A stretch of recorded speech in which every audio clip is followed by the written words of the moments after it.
Assalamualaikum. Welcome to Game Changer. I am Maryam Zia. The world has witnessed significant shift towards regionalism in the first quarter of 20th century, and the purpose was to enhance cooperation and security in the region. And for this purpose, South Asian Association for Regional Cooperation was established in 1985 in our region. SAARC has 8 member countries including Pakistan. In today's program, we will discuss how far SAARC has achieved its objectives. We will also discuss how Pakistan-India relations and the non-cooperative attitude of India has impacted the SAARC. In today's program, we will also discuss Afghanistan's situation, and because we know that Afghanistan is also a member of SAARC. To discuss this and more, I am joined in the studios by Mr. Sheharyar Khan, who is IR expert and senior analyst. Welcome to the program. We are also joined in the program by Dr. Zafar Nawaz Jaspal, who is IR expert and senior analyst. Welcome to the program. We're joined online by Dr. Hasnain Javed, who is senior analyst and expert international affairs. Welcome to the program. So let me start with you, Mr. Sheharyar. When we talk about SAARC, we know that South Asian region is the least integrated region in the globe. So if we look at the trade, that is less than 5%. So what are the reasons that SAARC has not achieved its objectives so far? So Maryam, thank you so much for inviting me here today. So when we talk about SAARC and the regional framework that was decided over 4 decades ago, starting from 1985, as you mentioned. So when it comes to the main charter of SAARC, when it was established around 4 decades ago, it was basically to improve the quality of life of South Asians. Other than that, there was an aim of economic integration, economic development, social connectivity and cultural exchange as well. Unfortunately, since the last 40 years, there hasn't been a lot of progress in that regard. And that is mainly due to various political reasons, due to which this integration hasn't really taken place.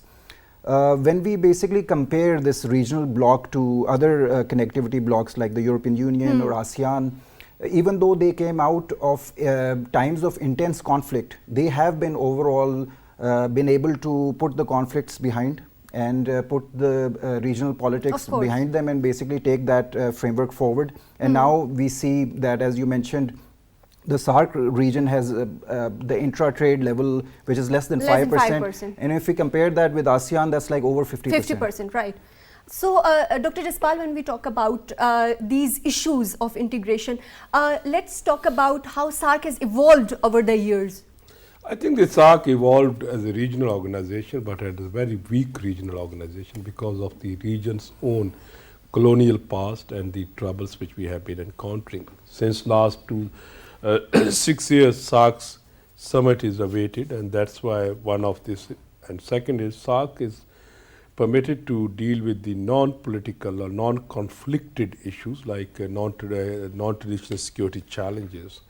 So in that context, in the beginning and in the up to 2016, we appreciate that SAARC contributed constructively as a regional organization. So what are the key milestones of SAARC if we talk about? There were 5 centers: cultural cooperation, and there was working together about the agriculture, power elevation or understanding each other. There was a SAARC university concept, but we have to not forget, every time SAARC take one step forward, it is pushed 2 steps backward because of the India-Pakistan strategic rivalry. So that's why when we say that the SAARC has failed to achieve, yes, because of this rivalry, it is overwhelmingly dominated. Secondly, SAARC has very important issues which it played. For example, if you recall, in 1986-87, when India started Operation Breaststroke, the sideline meeting of the Prime Minister Rajiv Gandhi and Prime Minister Junejo during the SAARC Summit, that resulted into a, you can say, lowering the conflict. So there were many times it happens that in such kind of organizational meetings or regional organizations meeting, they provide the opportunities to the participants for a sideline meetings, and in which bilaterally they discuss number of the issues and they head towards the solution or some kind of a working. But so in this context, yes, as a regional organization, it's an important organization. However, the region's leading country, which has a border with the 6 SAARC members, except 8th, which was newly Afghanistan, that country is not sincere because it thinks that Right. We will talk about India's role and how India has been, non-cooperative attitude has impacted. But Dr. Hasnain, let's talk about the recent developments. If we look on the global stage, how has the recent political and economic developments impacted the SAARC and its, how it has evolved over the years? Like rise of China, US policies towards Southeast has evolved over the years. Yes. Initially, I would like to talk on, and I just want to place my comment on re-engineering the diplomacy.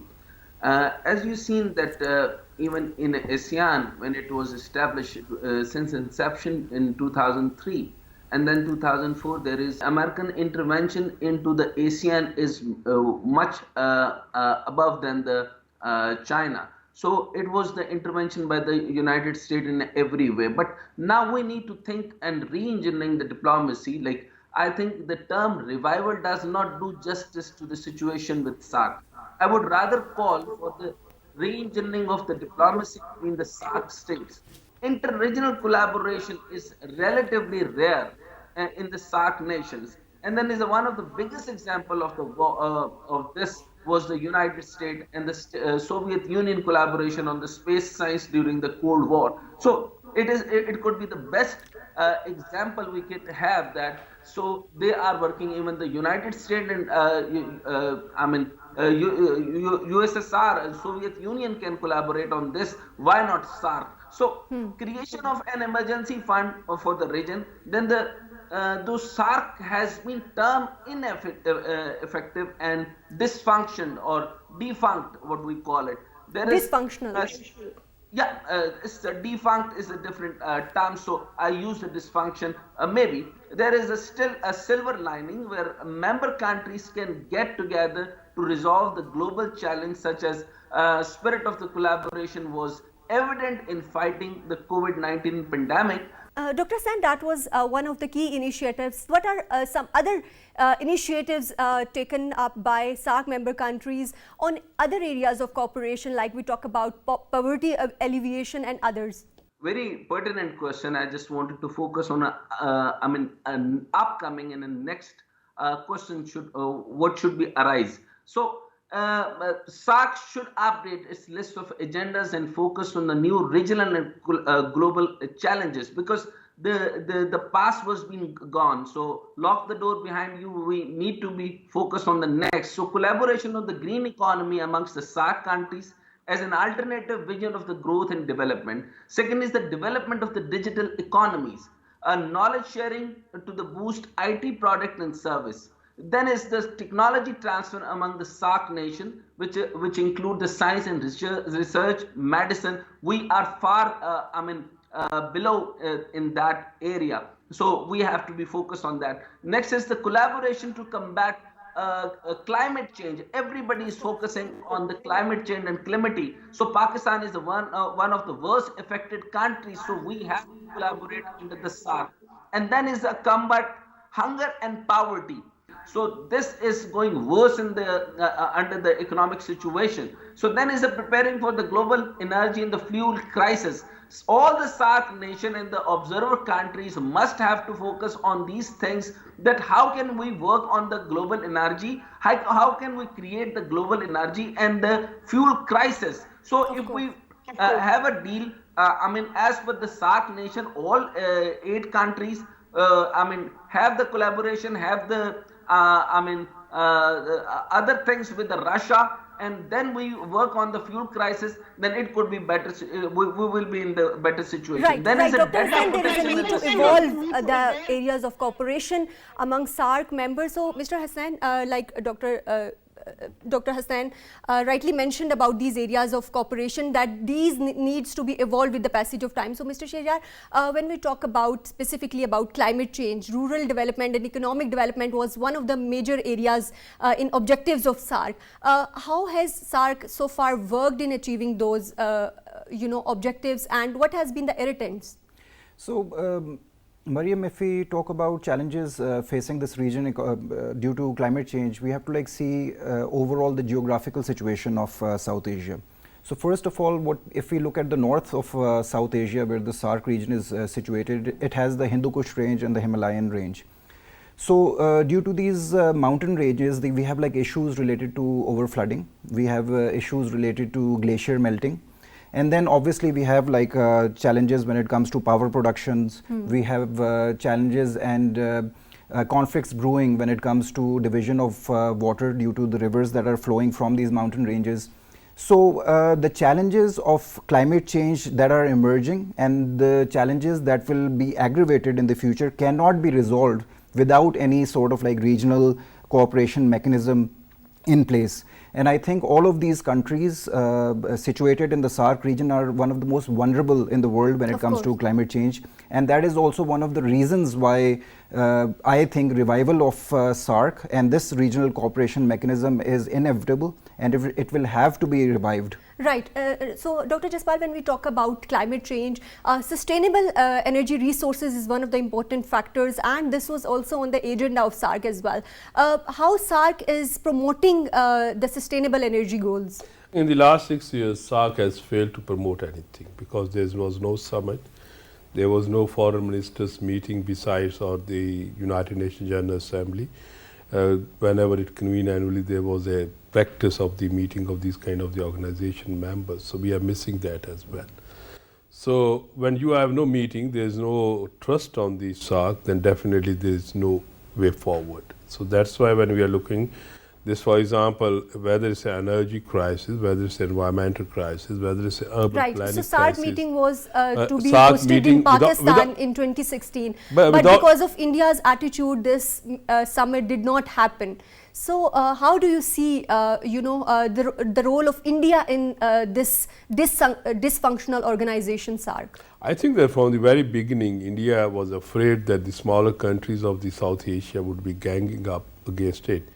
But at the same time, it was not interested. But anyway, in 1985, when SAARC entered into force, since that time to date, the members of the SAARC tried to engage India constructively rather than negatively. In that context, India always tried to express its hegemony through its action and the voices or way out.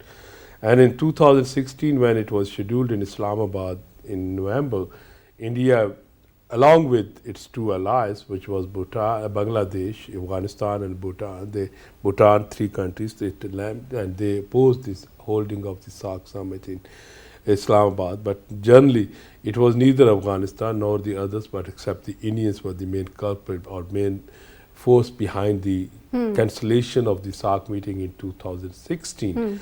Though we had some kind of this hurdles, but earlier they were removed. But in the last 6 years, Modi government is not interested in it. So when that is not, it means that India has deliberately attempted or has been working to derail, or you can say quash the SAARC completely from the international organizations domain. So in this context, yes, India has a very decisive role. India is playing a very negative role. Right. We will talk more about India's role in SAARC.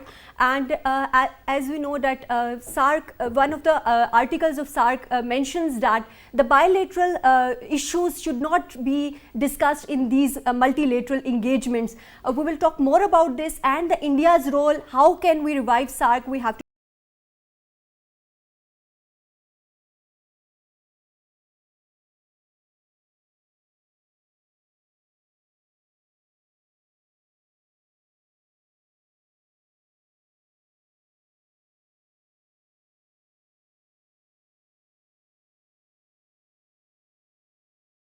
Welcome back. We are talking about South Asian Association for Regional Cooperation, and we know that South Asia is home to more than 1/4 of global population, but it is still least connected region in the world.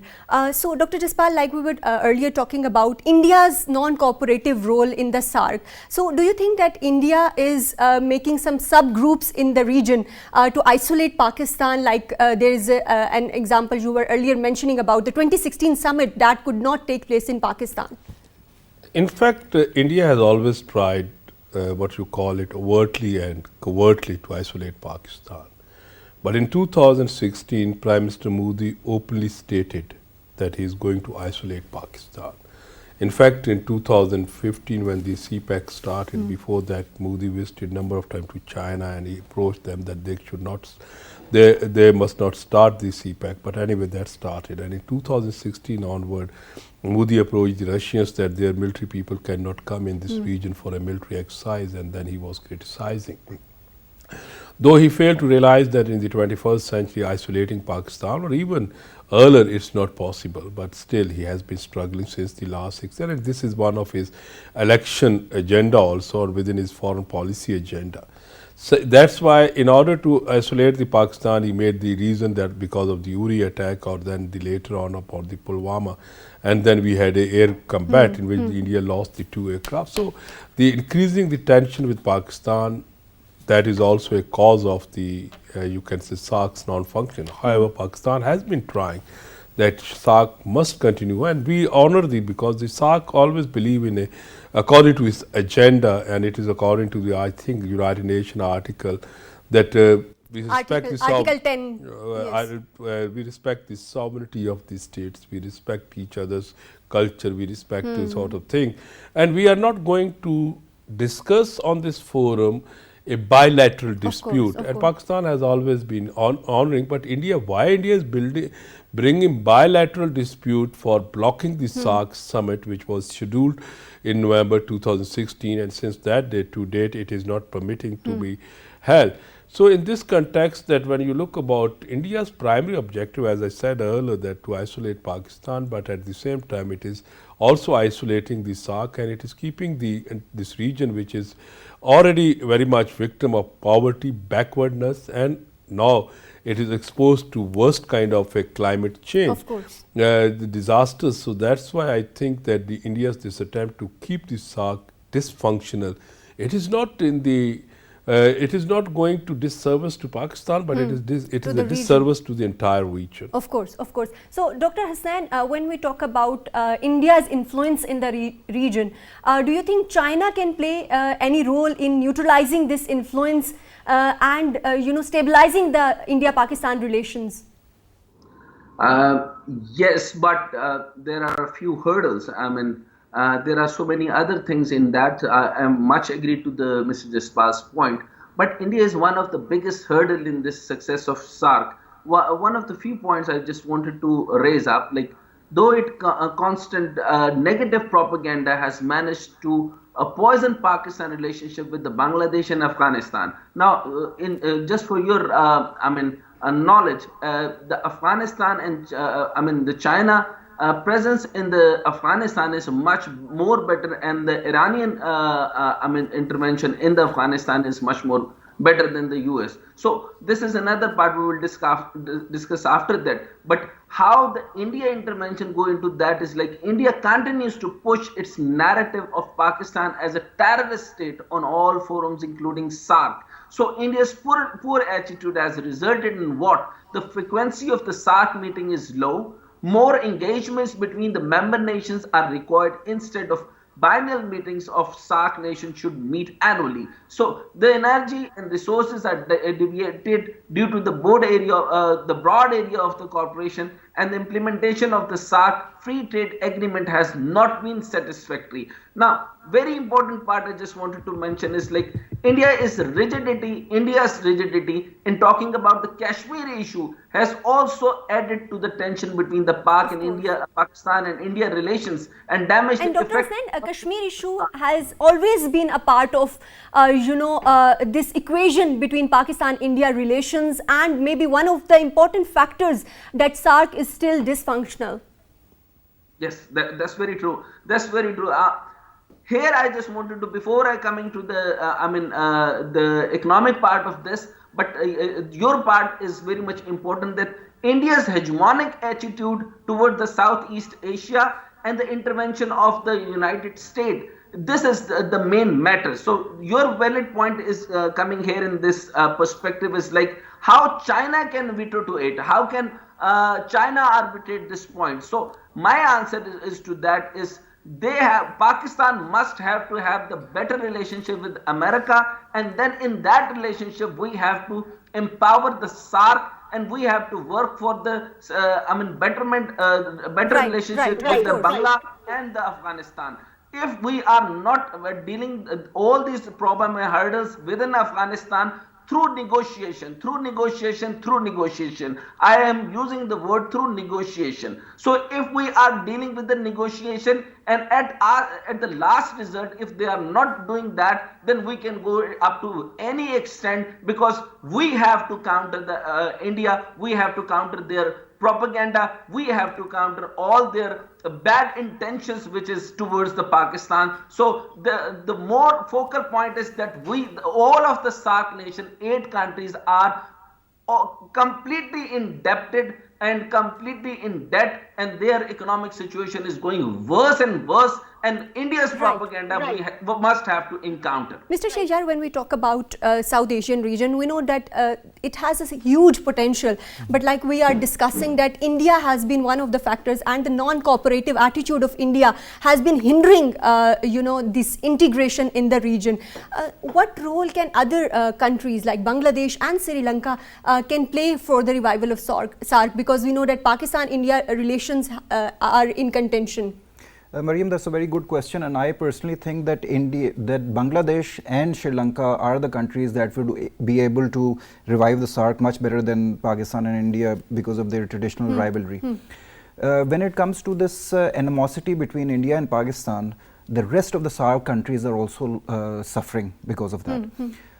When it comes to the East-West trade, India, while it's trying to make a new bloc in the Bay of Bengal with that new organization called BIMSTEC, the problem is that Bangladesh, with its growing exports and growing GDP, would want to look discuss that as well, Mr. Sheharyar, about these new regional cooperation organizations emerging in the region, while there is a 4 decades old organization that is dying. So why these new blocks are emerging?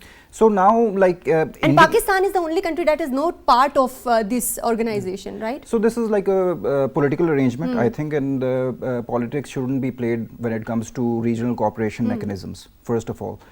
Other than that, as I mentioned, that Bangladesh and Sri Lanka would want to look westwards. They would want to get access to Central Asian republics. They would want to be an active part of even the CPEC regional framework as well. But because of the fact that India has constraints and India has political designs, hegemonic designs, it's not letting these countries basically trade with Pakistan directly using the traditional trade routes. And that is going against the favor of Sri Lanka and Bangladesh. On various forums, I've noticed that Bangladesh and Sri Lanka both actively advocate for the revival of SAARC, and that is not looking likely right now because of India. Right. So, Dr. Jaspal, when we talk about these issues, there is another important factor, that was border security management. How has SAARC been effective in dealing those issues? Like we talk about the drug trafficking on the borders, between the borders of these South Asian regions, as well as the security management of the borders. I think that the SAARC was a talking organization without any substantial or tangible outcomes. But of course, on the border issues, number of times the SAARC meeting resulted into a positive outcome. For instance, as I gave you earlier about 86, 87, a number of times when the leaders met, they tried to work out. In this context, when this, Afghanistan was made a member of the SAARC, then it was that how you can try to control, or SAARC members will be going to assist the Afghanistan to overcome this poppy cultivation and then the drug trafficking or a gun trafficking. But since that happened, if you see, SAARC is practically non-functional. It's practically a dormant regional organization because of the What needs to be done? I think that there is a need to be done. There is a first need is that immediately there is a need to call the SAARC Summit, which is waited since the November 2016, and after that the SAARC members discuss openly. As it is written in the SAARC Charter that the SAARC will be not used for a bilateral disputes.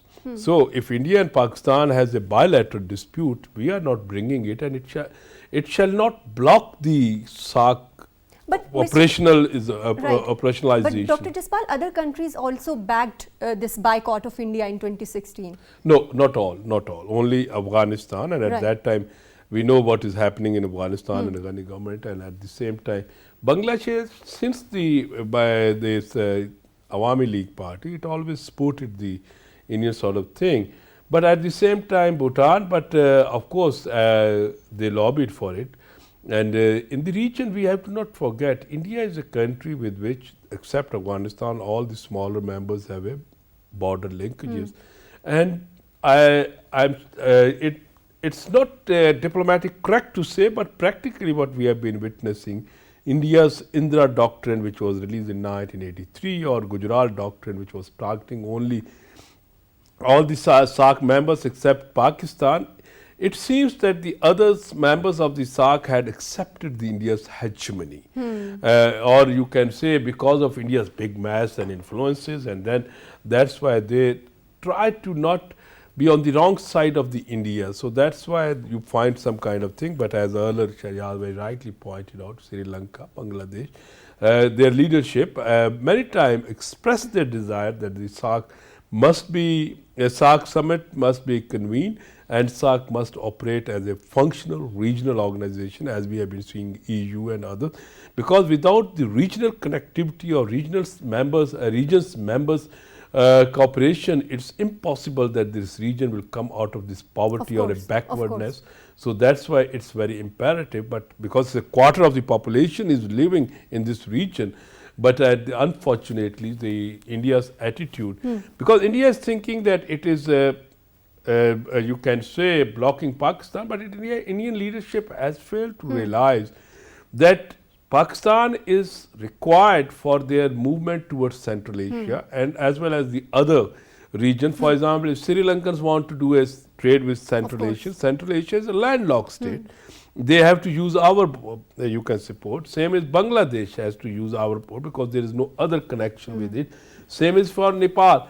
Same is for Bhutan. So you can say Nepal has a upper belt sort of thing, maybe through China they can go. So regional connectivity is the only solution, but because of the India's policy or Modi's hatred towards Pakistan, in order to muster the support of Hindutva forces, the Modi has been trying to obstruct this SAARC.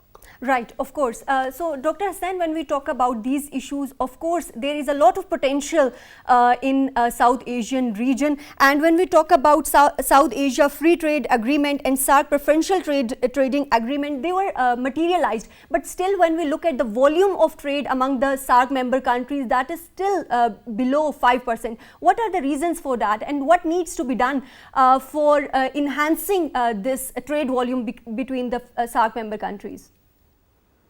This is very much pertinent question. Like, SAARC provides the forum whereby the 7 member countries can discuss cooperation on various economic issues.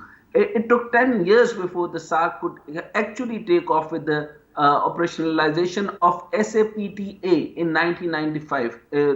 I think you remember all these. So since then, 3 rounds of the tariff concessions have been exchanged. A common complaint, of course, is the limited coverage of the good under the SAPTA of the late and smaller member countries are convinced that the tariff preferences for the trade in itself will not bring prosperity unless it accompanied by the investment in their countries to improve the narrow industrial base. So we have to expand the industrial base. And the second important point is, however, this remains an unexplored territory at large.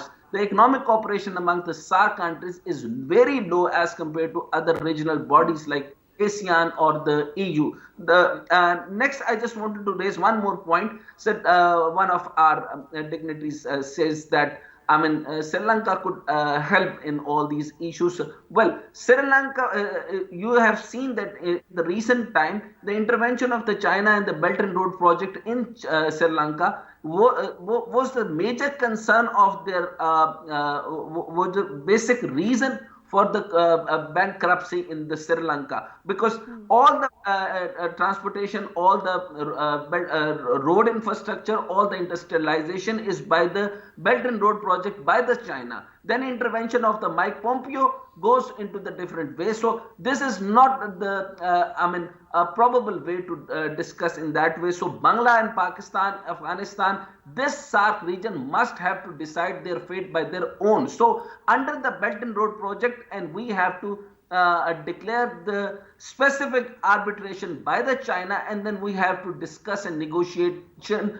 through not bypassing America. Of course, we have to discuss with America, but we have to make our own association of the SAARC much more preferential on the basis of economics, because economics is the more important pivot. Then we can. Of course. But Dr. Hasnain, do you think Pakistan can actually discuss these, CPEC project and other projects of regional integration while keeping its stance on Kashmir?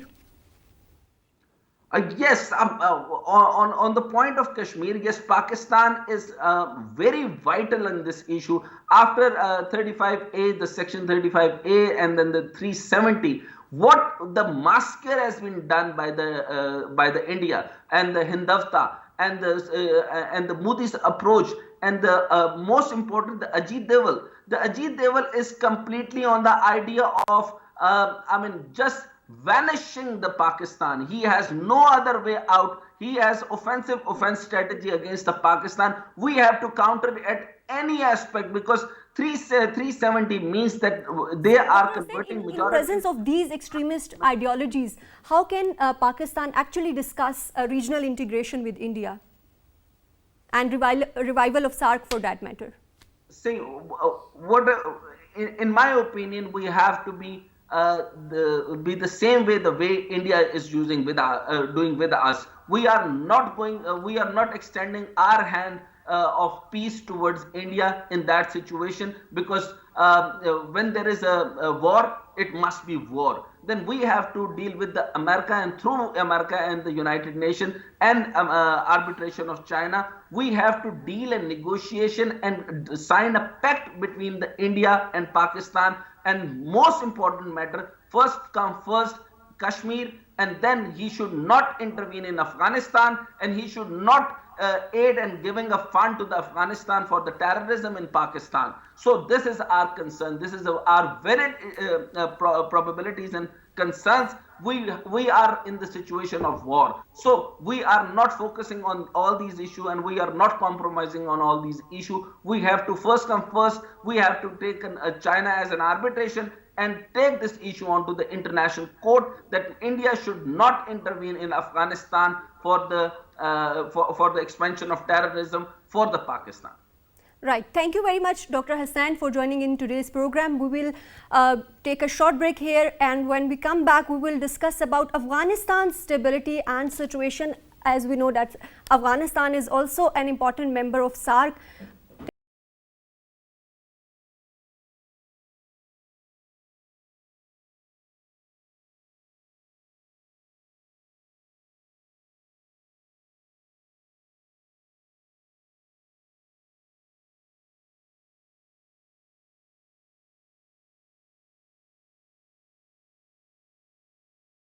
Back.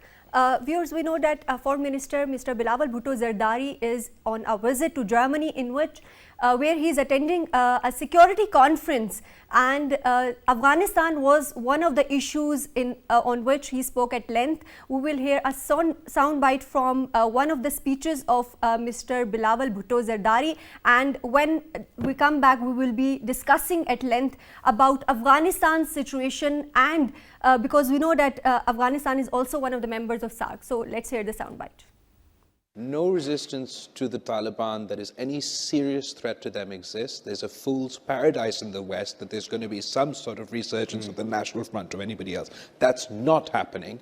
The biggest kinetic threat to the Taliban right now is Daesh and ISIS. So if you prefer them, take them. The other option is to, whatever this situation is in Afghanistan right now, it is a direct result of NATO and the United States up and leaving from Afghanistan. If you wanted to deal with someone else over there, well, you shouldn't have left. You have left. Now you've got the Taliban to deal with. For Mehbooba, I know it's very difficult for them, and they're over here. They're They're experiencing extremely testing times, but Pakistan has and will continue to help the people of Afghanistan in whatever way we can. We have hosted the largest number of refugees on the planet, and they're from Afghanistan, 100,000 of which have come after the fall of Kabul. It is an extremely complicated situation, but we can't wash our hands and turn our backs on Afghanistan. Yeah. It's time to create consensus, and not fanciful utopian consensus, but consensus based on the realities of Afghanistan,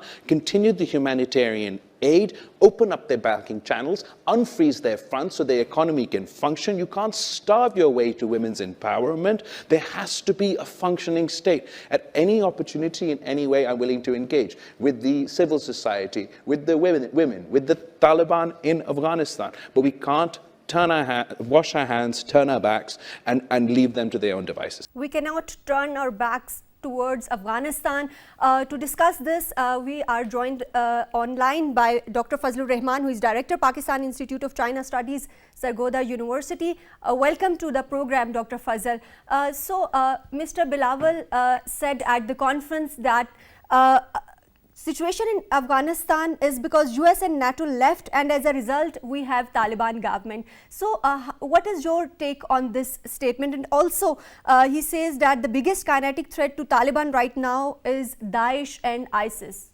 The coalition forces which were there, and the US specifically, who wanted to manage the affairs of Afghanistan, but they left Afghanistan in large, unattended, and in a chaos. And it was written on the wall that once they leave, the Taliban are going to take over. That is the most potent force in Afghanistan. So that is exactly what has happened. When you know the consequences of doing something, then you must be having kind of an alternate plan for that. You can't leave Afghanistan, a country which has been suffering for the last 40 years at the hands of foreign forces in civil turmoil, civil war. It can't be. It's a humanitarian crisis now, that their foreign assistance is diminishing, it's declined, their assets have been frozen, and they are looking towards the world for help and assistance, and the world is not really forthcoming the way it should have come. So, Mr. Sheharyar, what do you think of this statement of Mr. Bilawal Bhutto Zardari that the biggest kinetic threat to Afghanistan is ISIS and Daesh? And we know that there are a lot of other issues that we see regarding the security situation in Afghanistan as well as the economic situation. So, Maryam, Foreign Minister Bilawal Bhutto very eloquently presented Pakistan's view in front of the international community at the Munich Security Conference yesterday. And out of the key points that he basically made, one of them was to strengthen the current Afghanistan government so that it can, the world community can build its capacity and support it when it comes to the security arrangements. Before strengthening the government, there is need to recognize the government by the world. Obviously, like if there is no recognition, all the international banking channels and the international assets of Afghanistan which are frozen will not be able to, Afghanistan won't be able to sustain itself, and or basically can't talk about the stability in Afghanistan. Exactly. And when it comes to security, which is the key concern of a lot of like countries, including the US and all the regional players, one very important point that Foreign Minister basically made is that all of these countries are bilaterally talking to Afghanistan regarding their own security concerns and those organizations that are attacking that country. So, for example, China is talking about the terrorist organizations that are focused on China. US is mainly talking about ISIS, Pakistan is discussing TTP, and the Foreign Minister very rightly basically said that all these countries need to holistically come together and basically take Afghanistan on board, and some sort of like arrangement needs to be made in which all of these organizations are basically catered to by the Afghan government, and there needs to be a capacity building exercise and basically strengthen the Afghan government so they can take this forward. Other than that, a very important point that was basically made by the Foreign Minister again in terms of women empowerment was that you cannot starve your way into women empowerment in Afghanistan. So for that, he very rightly mentioned that all the international banking channels and the Afghan government and the Afghan economy needs to be integrated into the international economy. And once Afghanistan starts becoming economically sustainable and it becomes an active part of the global economy, then a lot of issues can be resolved bilaterally and multilaterally. Right. Dr. Jaspal, another important issue that Mr. Bilawal raised was the number of refugees that came to Pakistan after the fall of Kabul, that is around 100,000 refugees. So how do you see Pakistan government has been tackling this issue, and especially Pakistan has been raising this issue on different forums and these conferences? I think that the refugees which have been coming in Pakistan since 4 decades, they have been having a very, you can say, negative impact on Pakistan's economy, society and law and order. Though Pakistan, being a neighboring state, being a Muslim state, welcoming the refugees and looking after them. In the last few years, the international community support has immensely declined in the case of assistance to Pakistan in order to tackle the Afghan refugees. And what the foreign minister has pointed out, he pointed out that more than 100,000 refugees just came in the last 1.5 years. So it means that the existing number was there, and then again there is addition, and Pakistan itself is facing number of the challenges, especially it is facing a challenge of food security because of the floods recent in 2022. And then this, it is also facing the terrorism, and in these refugees, though all refugees are not, they always wish to have a better Pakistan, but a few, you can say, militants come under the, you can say, cover of the refugees, and they have been causing a security challenge for Pakistan. So when he's highlighting, he was, my understanding that the foreign minister of Pakistan was sensitizing the international community that you have a... Do you think this has been a success of Pakistan's foreign policy? I think like that... the way he has been pleading Pakistan's case? Look, nowadays, international community is encountering or facing a humanitarian fatigue, and Europe is more focused on the Ukraine. So in that context, if we are expecting something tangible out of this, that is not correct. But at the same time, of course, it's a success that the government of Pakistan has been highlighting the issue, what is happening, highlighting the terrorism. Foreign minister were categorically stated that we are vulnerable to the Daesh or Islamic State.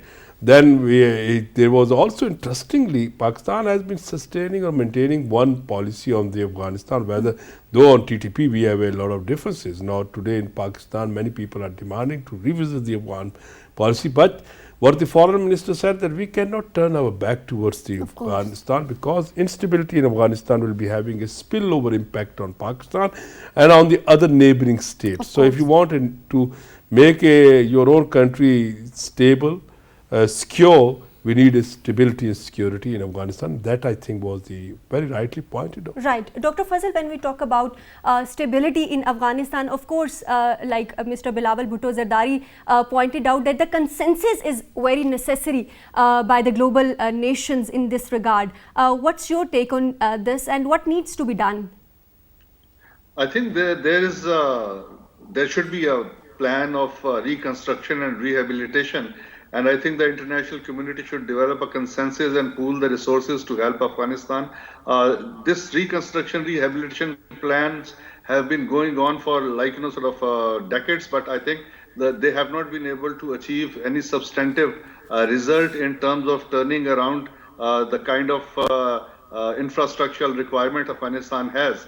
So I think that it has been a very apt statement in terms of shaking the word that there is a global responsibility. There is a responsibility of international actors who have been involved in Afghanistan or who have interest in Afghanistan. So they should get together, once again at an appropriate platform and try to work out some kind of mechanism in which a sustainable solution to Afghanistan's problem can be found. Dr. Fazal, international actors need to play their role, but what about regional organizations such as SAARC, like we were discussing earlier in the program?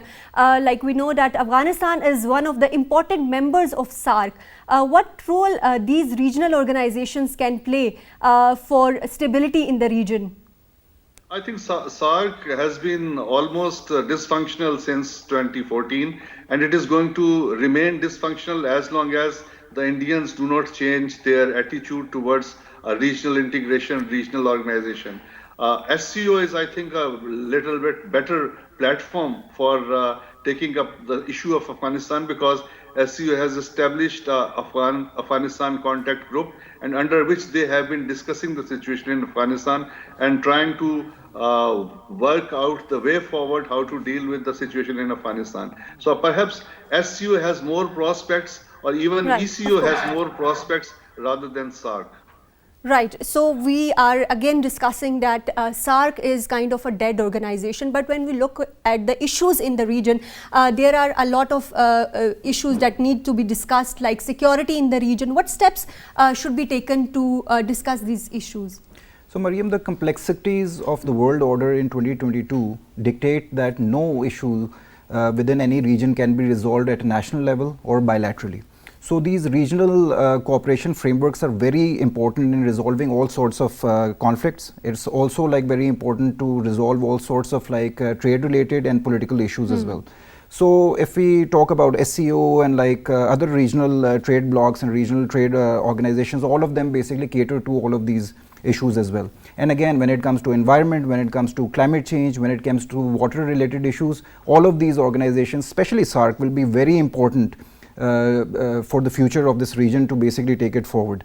So, Dr. Jaspal, what steps needs to be taken for revival of SAARC when we talk about, and is that possible?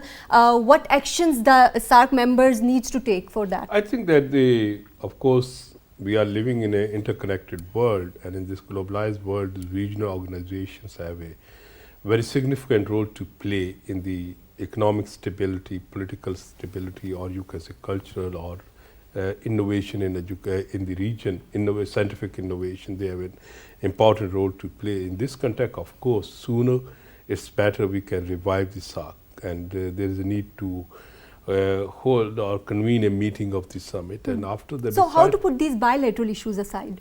SAARC has nothing to do with the bilateral issues. SAARC forum is very clearly saying that the bilateral issues will be not raised or shall not be raised on the SAARC forum, and Pakistan is very much abiding by it. Of course, on the sidelines, without in the informal, these issues could be. So the best policy is that immediately convene the SAARC and make it a viable organization. It's not only in the interest of one country, it's in the interest of the entire region. I mean, the 8 SAARC members and 7 or 8 which are the observer states. In that context, SAARC has a big potential. There's a need to revive it and make it more result-oriented organization according to its charter. Of course. Thank you very much, Dr. Zafar Nawaz Jaspal, for joining in today's program. Thank you very much, Mr. Sheharyar Khan, for joining in today's program. Thank you very much, Dr. Fazalur Rahman, for joining us online.